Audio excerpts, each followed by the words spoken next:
దాదాపు అరగంట సేపు అన్వేషణ సాగిన తర్వాత అడుగుజాడలు కనిపెట్టారు.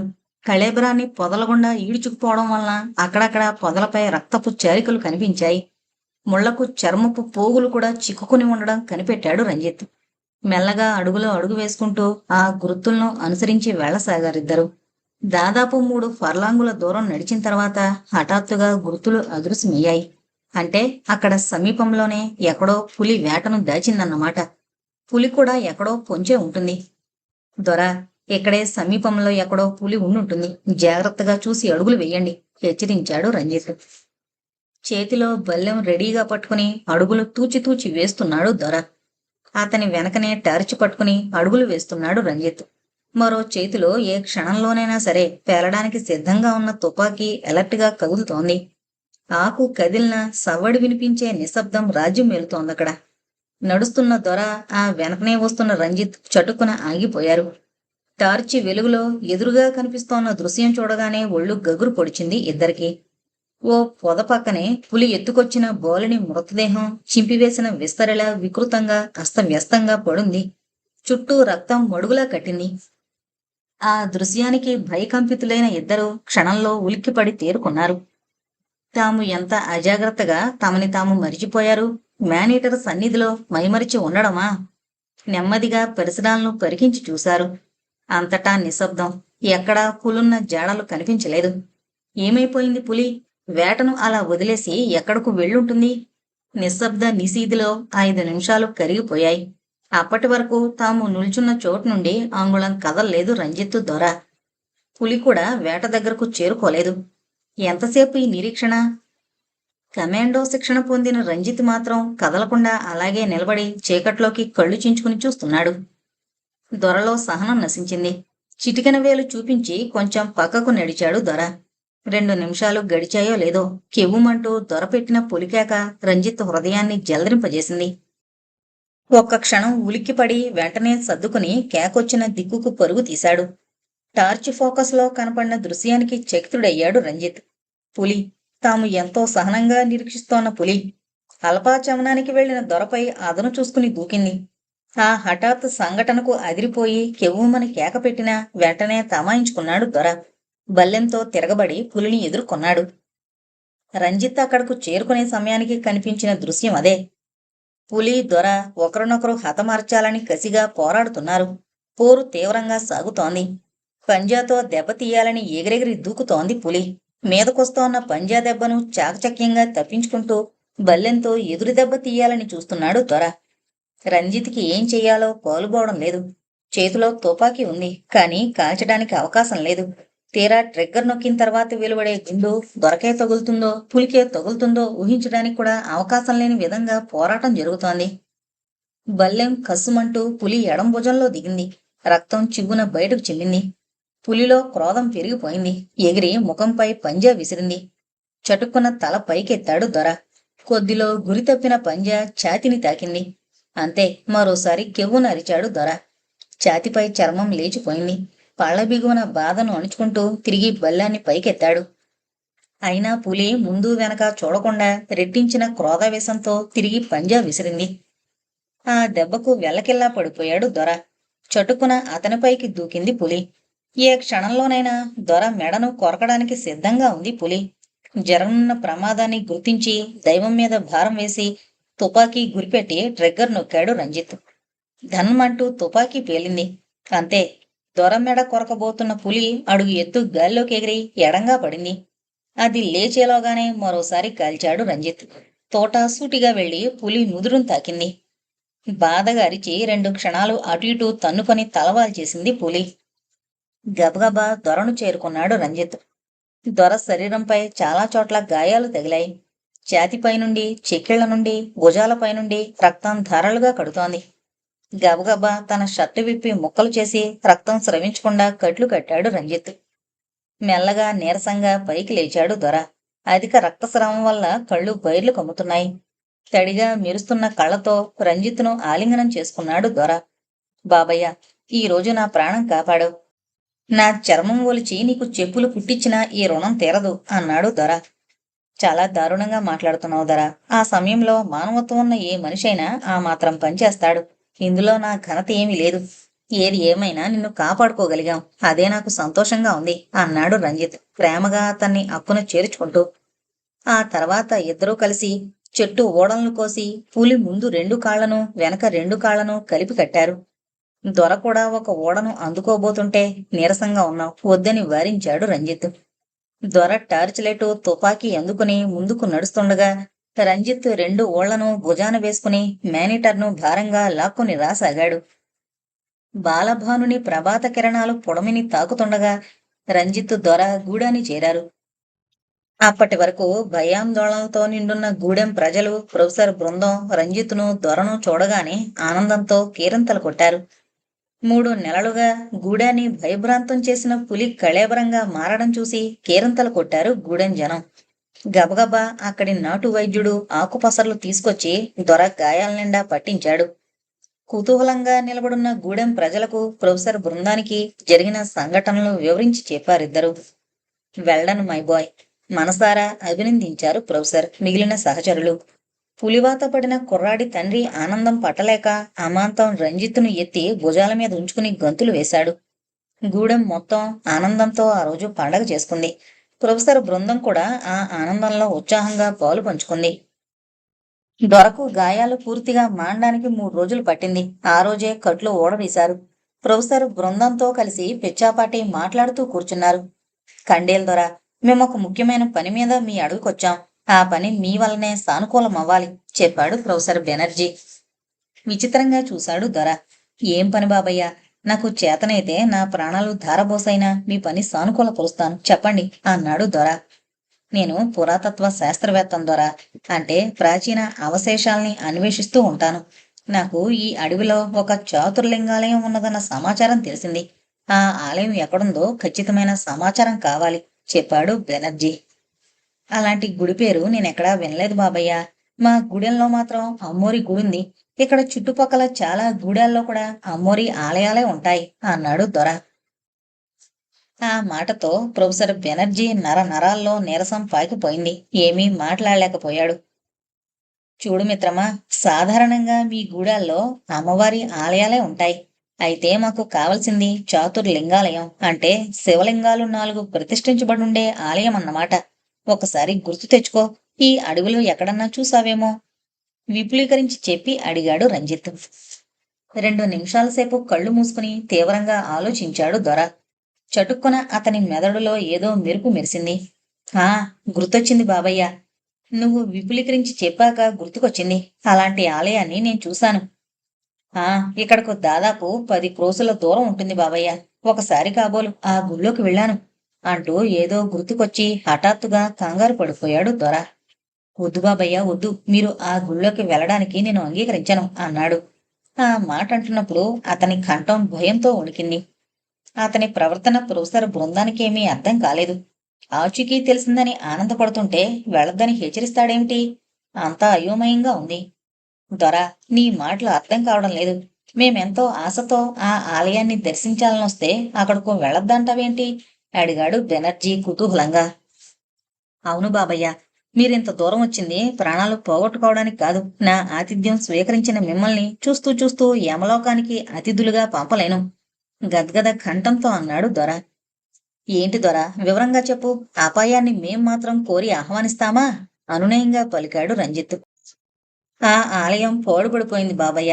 అక్కడ దెయ్యాలు నివాసం ఏర్పాటు చేసుకున్నాయి. అందుకే ఇప్పుడు అక్కడికి ఎవరూ వెళ్లడం లేదు. ఒకవేళ ఎవరైనా మూర్ఖించి వెళితే ప్రాణాలతో బయటకు రావడం లేదు. పాపం అమాయక భక్తులు చాలా మంది అక్కడ అసువులు కోల్పోయారు. అందుకే మిమ్మల్ని వెళ్ళొద్దంటున్నాను బాబయ్య అన్నాడు దొర.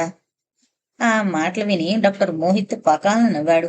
వండర్, అయితే తప్పకుండా వెళ్ళాలి. నాకు దెయ్యాల్ని చూడాలని ఎప్పటినుంచో కోరికగా ఉంది అన్నాడు డాక్టర్ మోహిత్. నీ మాటలకు అర్థం లేదు దొర. దెయ్యం అనేది కల్పితం. అలాంటి కల్పిత పాత్ర ఘాతుకాలు చేయడమా? అయితే తప్పకుండా వెళ్లి తీరవలసిందే అన్నాడు ప్రొఫెసర్ బెనర్జీ. తన మాటలు నమ్మనందుకు కొద్దిగా ముఖం చిన్నబుచ్చుకున్నాడు దొర.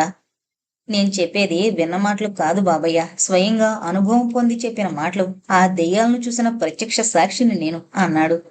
ఈసారి ఆశ్చర్యపోవడం బెనర్జీ బృందం వంతైంది. శ్రమనుకోకుండా అసలు ఏం జరిగిందో కొంచెం వివరించు దొర అడిగాడు రంజిత్. ఆ రోజు నేను పొద్దుపోయి అడవిలోకి వస్తున్నాను. అమావాస్య చీకటి. ఇంకా మొండిగా ప్రయాణించడం మంచిది కాదనుకుని అనువైన ప్రాంతం కోసం చూస్తుండగా ఆ గుడి కనిపించింది. సంతోషంగా ఊపిరి పీల్చుకుని గుడిలోకి ప్రవేశించాను. గుడి పాడుబడిపోయున్న ఆ రాత్రికి తలదాచుకోవడానికి మంచి ప్రదేశమే దొరికిందని సంతోషించాను.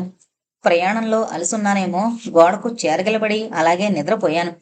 హఠాత్తుగా ఉలిక్కిపడి కళ్ళు తెరిచాను. అంతే, నా గుండె ఆగిపోయినట్లు అనిపించింది. ఓ నల్లని ఆకారం నా మెడ నొక్కేస్తుంది. అంతటితో నా ప్రాణాలు సరి అనుకుని చచ్చినట్లు మెడ వాల్చేశాను. ఆశ్చర్యం, ఆ ఆకారం నేను చచ్చిపోయాననుకుని నన్ను వదిలి మాయమైపోయింది. ఆ తర్వాత చావు తప్పి కన్ను లొట్టపోయినట్టుగా ఎలా ఇంటికి చేరానో నాకే తెలీదు.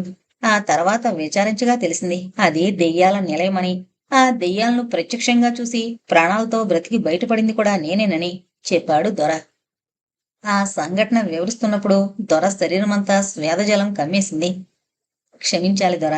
నువ్వు ఎదుర్కొంది దారుణమైన సంఘటనని నాకు తెలుసు. అయినా మా ప్రయాణం ఆగదు. అవి దెయ్యాలు కాని భూతాలు కాని మా పని మాకు పూర్తి కావాలి, దృఢంగా చెప్పాడు బెనర్జీ. ఏం మాట్లాడలేదు దొర. దొర, నువ్వు మాతో వచ్చి కష్టాల్లో ఇరుక్కోనవసరం లేదు. ఆ ఆలయానికి వెళ్లే దారి చూపించు చాలు అన్నాడు రంజిత్. చివ్వున తల పైకెత్తాడు దొర. అతని కనుకొలుకుల్లో నీళ్లు నిలిచాయి. మీ మంచి కోరి నేను చెప్పాను గాని నా సుఖం కోసం కాదు బాబయ్య. కానివ్వండి, మీతో నేను పాలు పంచుకుంటాను. మీ పని సానుకూలమైతే అంతకన్నా నాకు కావలసిందేముంది అన్నాడు దొర. అపారమైన అతని అభిమానానికి బెనర్జీ మనసు ఆర్ద్రమైంది. మాయామర్మం నైవంచనా తెలియని జాతది. కృతజ్ఞతలు దొర. నీ సహకారాన్ని ఈ జన్మలో మరిచిపోలేను అన్నాడు బెనర్జీ. బాబయ్య, సరిగ్గా తెల్లవారుజామున బయలుదేరదాం. బారెడు పొద్దుకేటప్పటికీ ఆలయం చేరొచ్చు. పగలైతే దెయ్యాలకు బలం తక్కువని మా నాయన చెప్పాడు అన్నాడు దొర. అలాగే, ఇక ఈ రోజుకు రెస్ట్ తీసుకుందాం అంటూ లేచాడు బెనర్జీ. అదిగో అదే మీకు కావలసిన ఆలయం, వేలు పెట్టి దూరంగా చూపిస్తూ చెప్పాడు దొర. చిక్కగా అలుముకున్న వృక్ష సమూహం మధ్య కనిపిస్తోన్న పాడుబడిన గోడలను చూపిస్తూ చెప్పాడు దొర. ఆ గోడలను చూస్తూనే ఆనందంతో ఒళ్ళు పులకరించింది ప్రొఫెసర్ బెనర్జీకి. 5 నిమిషాలలో ఆలయాన్ని చేరుకున్నారు అంతా. లోపలకు ప్రవేశించాలంటే దొరకు కాళ్లు వణుకుతున్నాయి.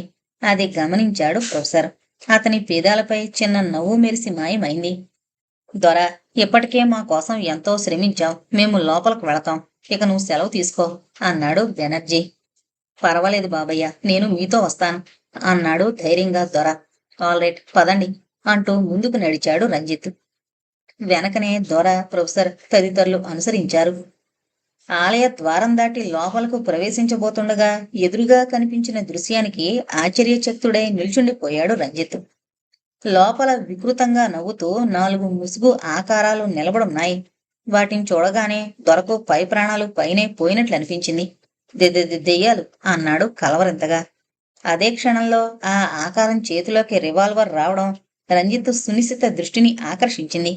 అవి దెయ్యాలు కావని, ఏదో అపాయం రాబోతుందని క్షణంలో గ్రహించాడు. అంతా బోర్లా పడుకోండి, నవీన్ అటాక్ దెమ్ గట్టిగా అరుస్తూ కింద బోర్లా పడిపోయాడు రంజిత్. అదే క్షణంలో ముసుగు వ్యక్తి రివాల్వర్ నుండి దూసుకొచ్చిన బుల్లెట్ రంజిత్ వెనక తెల్లబోయి నిల్చుండిపోయిన దొర గుండెలను తాకింది. కెవ్వుమని ఆర్తనాదం చేస్తూ నేల కూలిపోయాడు దొర. అప్పటికే రంజిత్, నవీన్ చేతుల్లోకి ఆయుధాలొచ్చేశాయి. టపటపమంటూ మెరుపులా కాల్పులు సాగించారిద్దరు. అంతే, ఊహించని ఆ దాడికి తట్టుకోలేని 4 ముసుగు వ్యక్తులు ఆహాకారాలు చేస్తూ నేల కూలారు. గబగబా వారి దగ్గరకు పరుగు తీశాడు రంజిత్. అప్పటికే అందులో 3 ప్రాణాలు అనంత వాయువుల్లో కలిసిపోయాయి. 4వ వ్యక్తి నరకబాధ అనుభవిస్తున్నాడు. ముఖంపై ముసుగులు తొలగించేశాడు రంజిత్. దెయ్యం కాదు, అతను మామూలు మనిషే. ఎవరు మీరు? ఇక్కడెందుకున్నారు? ఈ నాటకం ఎందుకు ఆడుతున్నారు? గర్జించాడు రంజిత్. చెప్పనన్నట్లుగా తల అడ్డంగా ఊపాడా వ్యక్తి. చెప్పు, అకారణంగా మా మీద దాడి చేసి దెబ్బతిన్నాం. మేం పోలీసు మనుషులం కాదు, కేవలం గుడిని చూడ్డానికొచ్చిన బాటసారులం అన్నాడు రంజిత్. ఎంత పొరపాటు జరిగిపోయింది, గొణుగుతున్నట్లుగా అన్నాడు. మేము పొరుగు దేశానికి సంబంధించిన గూఢచారులం. అస్సాంలో అలజడులు రేపడానికొచ్చాం. ఇది మా కేంద్ర స్థానం. ఇక్కడికెవరూ రాకుండా ఉండాలని ఇది దెయ్యాలు సంచరించే ప్రాంతంగా నాటకమాడాం. ఒకసారి ఆ దండోపు జాతివాడు మాకు చిక్కాడు. అయితే ప్రాణాలు పోయినట్లు నటించి మా నుండి తప్పించుకుని పారిపోయాడు. ఈ రోజు మిమ్మల్ని వెంట తీసుకురావడంతో అతను మమ్మల్ని గుర్తించి పోలీసుల్ని తీసుకొచ్చాడేమోనని భావించి డైరెక్ట్గా అటాక్ అయ్యాం. అంటూ అంతిమ శ్వాస వదిలాడు. చిన్నగా నిట్టూర్చి గబగబా దొర దగ్గరకు పరుగు తీశాడు. అప్పటికే దొర కొన ప్రాణంతో ఉన్నాడు. రంజిత్ను చూడగానే దొర పేదాలపై చిరునవ్వు వచ్చింది. బాబయ్య, వెళ్ళిపోతున్నాను. కడసారిగా నా ప్రాణదాత ప్రాణాలు కాపాడానన్న తృప్తితో వెళ్ళిపోతున్నాను అన్నాడు. రంజిత్ కళ్ళల్లో నీళ్లు తిరిగాయి. ఏంటి అనుబంధం? ఆ రోజు మోతి, ఈ రోజు దొర. వీళ్లకు తను చేసిన ఉపకారం ఏమిటి? నోట మాట రాలేదు రంజిత్కు. అతని కళ్ళల్లో నీళ్లు గిర్రుం తిరిగాయి. దొర అంటూ అతని తల తీసి తన ఒళ్ళో పెట్టుకున్నాడు రంజిత్. చుట్టూ విషన్న వదనాలతో చూస్తూ నిలబడున్న ప్రొఫెసర్ బృందం వైపు నవ్వుతూ చూశాడు దొర. బాబయ్య, నా ప్రాణాలు ధారపోసైనా మీ పని సానుకూలం చేస్తానన్నాను. గుర్తుందా? మీ పని దిగ్విజయంగా పూర్తి చేసుకోండి. సెలవు అంటూ కళ్ళు మూశాడు దొర. దొర, ఏమిటి అసమాన ప్రాణత్యాగం అంటూ చిన్నపిల్లాళ్లా విలపించాడు బెనర్జీ.